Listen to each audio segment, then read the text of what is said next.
محترم بھائیوں، دوستوں، بزرگوں، ہم ماشاءاللہ آئے دن مسجد میں دیکھتے ہیں کہ بہت سارے نوجوان اسلام قبول کرتے ہیں۔ سوشل میڈیا پر ایسی ویڈیوز آتی رہتی، بہت خوشی کی بات ہے۔ لیکن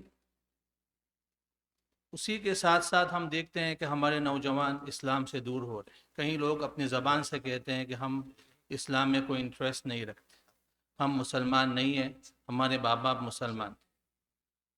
اللہ تعالیٰ قرآن پاک میں فرماتے ہیں وَإِن تَتَوَلَّوْا يَسْتَبْدِلْ قَوْمًا غَيْرَكُمْ، تم نے اگر ہمارے دین سے منہ موڑا تو ہم دوسرے لوگوں کو کھڑا کر دیں گے۔ اللہ کسی کا محتاج نہیں۔ مولانا علی میاں صاحب ندوی رحمۃ اللہ علیہ بہت ہی بڑے مفکر تھے، 50 سال تقریباً اس سے پہلے انہوں نے ایک مقالہ لکھا تھا ردۃ ولا ابا بکر لہ، بہت مشہور ہوا عرب و عجم میں کہ آج دنیا میں ایک ایسی ارتداد کا زمانہ چل رہا ہے۔ پہلے زمانے میں حضور صلی اللہ علیہ وسلم کے بعد ابو بکر صدیق کے زمانے میں ایک ارتداد کا فتنہ پھیلا تھا کہ ہر آدمی تشویش میں تھا کہ اسلام پہ باقی رہنا ہے یا نہیں۔ میجورٹی اس قسم کی تشویش میں مبتلا ہو گئی تھی۔ اللہ تعالیٰ نے ابو بکر صدیق کو کھڑا کیا اور اس فتنے کو ختم کیا۔ اس کے بعد مولانا علی میاں صاحب فرماتے ہیں کہ پوری 1400 سال کی ہسٹری میں ایسا ردت کا زمانہ نہیں آیا جو آج کل ہم دیکھ رہے ہیں۔ اور مولانا سے پہلے 1921 میں ایک شاعر کا انتقال ہوا، اس کا نام تھا اکبر الہ آبادی۔ آج سے تقریباً 100 سال پہلے، بلکہ اس سے بھی زیادہ پہلے، انہوں نے ایک شعر کہا تھا کہ یوں قتل کے بچوں کے بدنام نہ ہوتا، یوں قتل سے بچوں کے وہ بدنام نہ ہوتا، افسوس کہ فرعون کو کالج کی نہ سوجی۔ یہ کہا تھا۔ ایسے ارتداد کے زمانے میں اگر اللہ تعالیٰ کو اپنے دین کو بچانا مقصود نہ ہوتا تو وہ تاریخ کا ایک حصہ بن جاتا۔ لیکن اللہ تعالیٰ ہر زمانے میں کچھ لوگوں کو کھڑا کرتے ہیں، کچھ تحریکوں کو کھڑا کرتے ہیں جو اپنے جان مال اور سب کچھ اللہ کے دین کے لیے قربان کرتے ہیں۔ اسی سلسلے کی ایک بہت بڑی کڑی ہمارے مدارس ہیں۔ اسی کی اہمیت کے اوپر انشاءاللہ ایک اردو میں تقریر پیش کرنے جا رہے ہیں ہمارے دور حدیث کے طالب علم مولانا محمد دادا بھائی، اور انشاءاللہ اس کو وہ اخیر میں سمرائز بھی کریں گے انگلش کے اندر۔ الحمد لله وكفى وسلام على عباده الذين اصطفى أما بعد فقد قال الله سبحانه وتعالى في القرآن المجيد بعد أعوذ بالله من الشيطان الرجيم بسم الله الرحمن الرحيم اقرأ باسم ربك الذي خلق صدق الله العظيم. وقال النبي صلى الله عليه وسلم طلب العلم فريضة على كل مسلم أو كما قال عليه الصلاة والسلام. معزز اور مکرم علماء کرام، بزرگان محترم اور میرے دینی بھائیوں، السلام علیکم ورحمۃ اللہ وبرکاتہ۔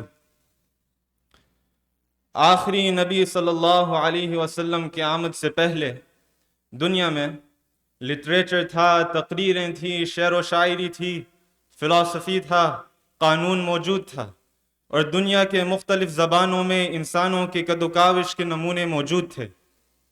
پرشین لٹریچر تھا، فارسی کے شاہنامے تھے، یہ سب کچھ تھا۔ لیکن ان سب کے باوجود دنیا ظلمانی، تاریکی اور اندھیری تھی۔ دنیا ظلم سے بھری ہوئی تھی، غلاموں کا استحصال ہو رہا تھا، طاقتور کمزور کو دبا رہا تھا، یعنی انسانیت کے ساتھ ہر طرح کی بدسلوکی کی جا رہی تھی۔ علم تھا، ادب تھا، لٹریچر تھا، لیکن اخلاق کا فقدان تھا۔ عقائد خرافات کا مجموعہ بنے ہوئے تھے، اور معاشرت میں عدم توازن ہی نہیں تھا بلکہ ظلم کا ایک ایسا نظام تھا جس کو رائج کر کے رکھا گیا تھا۔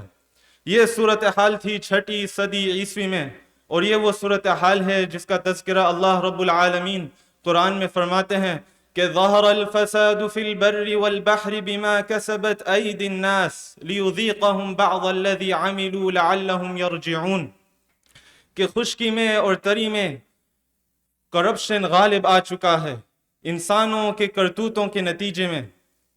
خدا چاہتا ہے کہ انسانوں کو اپنے کرتوتوں کا نتیجہ دکھا دے، اس کا کڑوا پھل چکھا دے، تاکہ وہ حقیقت کی طرف پلٹ کر آ جائیں۔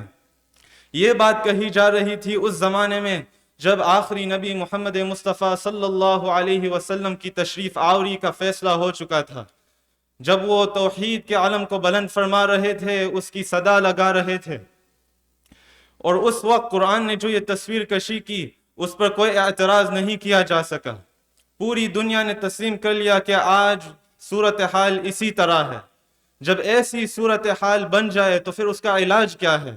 جب جاہلیت عام ہو جائے، جب انسان ظلم کا شکار ہو جائے، جب بے حیائی کا دور دورہ ہو، جب شرم کی اوڑھنیاں اتار لی جائیں، جب شرابیں پی جا رہی ہوں، جب جوئے کھیلے جا رہے ہوں، جب انسانی آبادیوں کا قتل عام ہو رہا ہو، جب معصوم بچوں، بوڑھوں اور عبادت کرنے والوں پر بموں کی بارش ہوتی ہو، جب تجارت کے میدان میں لوٹ کھسوٹ کا بازار گرم ہو، جب ہر طرف بگاڑ ہی بگاڑ ہو، جب ایسی صورتحال بن جائے تو پھر اس کا حل کیا ہے؟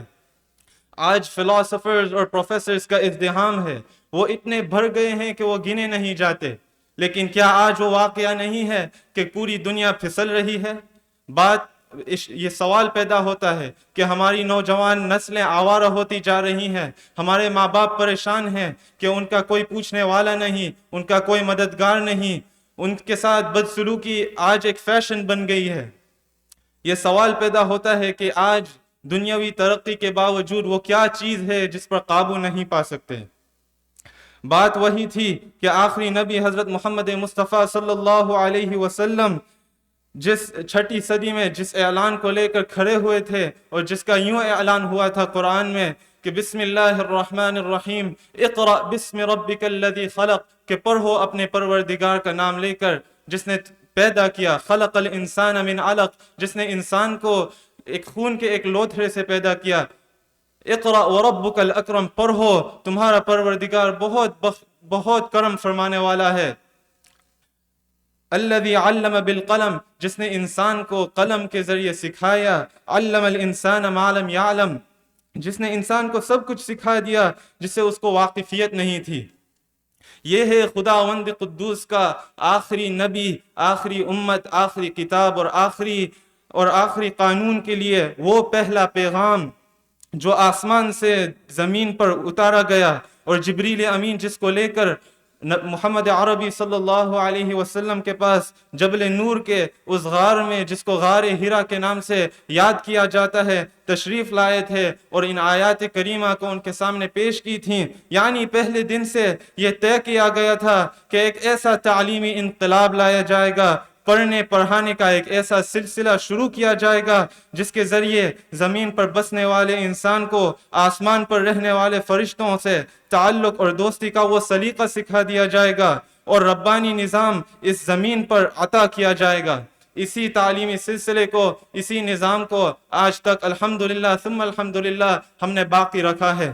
ہم سب کو چاہیے کہ ہم ان مدارس، ان مراکز، ان مساجد، ان علماء کرام سے پورا استفادہ حاصل کریں، اور ہم ہمارے بچوں کو بھی ان سے وابستہ کریں، تاکہ دنیا میں انسانیت کے ایک نمونہ موجود رہے اور ہم توحید کے علم بردار بن سکیں۔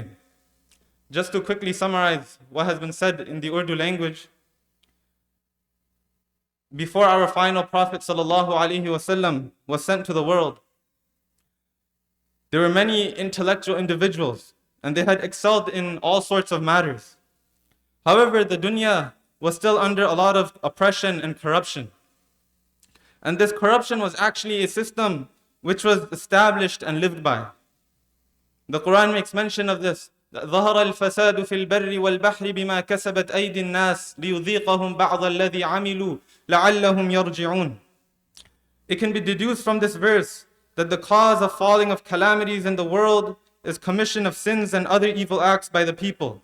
That's when Allah subhanahu wa ta'ala sent our final prophet Muhammad sallallahu alayhi wa sallam, who was a mercy to mankind, and he guided them to the light. Today our messenger sallallahu alayhi wa sallam may not be present with us in his physical form, but his words and the words of Allah are still present with us. Today we see our youth, they are indulged in many matters which don't befit a Muslim. And it should bring tears to the eyes of our entire community. The question arises that what is the solution to this? The solution is mentioned in the Quran when Allah subhanahu wa ta'ala revealed the first ayat of the Quran where He told the Prophet sallallahu alaihi wasallam, read. When this verse was revealed, it was established that after all this corruption, a system will be placed on this earth which will connect the creation to the Creator. The system is available in many different forms. One which is in front of us today, the madrasa. My dear friends, I myself, and from hearing the experiences of others around me, can attest to the fact that when one firmly intends to seek guidance, he will be guided. It doesn't matter how deep into vice you have fallen, Allah will raise you and cleanse you and grant you guidance. All you have to do is try. And one form of trying, which has been very effective for many of us, is learning the deen of Allah and being in the company of the righteous. So please take this message very seriously. Worry about your akhirah. Connect yourselves to the masjid. Join the weekly programs being held. Join the madrasa. Connect to the scholars so that your iman stays preserved and the iman of our generations to come also stays preserved.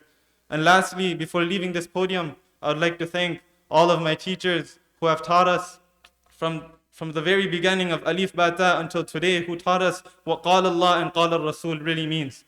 On behalf of myself and my classmates, I would like to thank them deeply from our hearts, and we pray that Allah subhanahu wa ta'ala preserves our teachers and He grants them barakah in their wealth, in their health, and in their age. Ameen. Wa akhiru da'wana anil hamdulillahi rabbil alameen.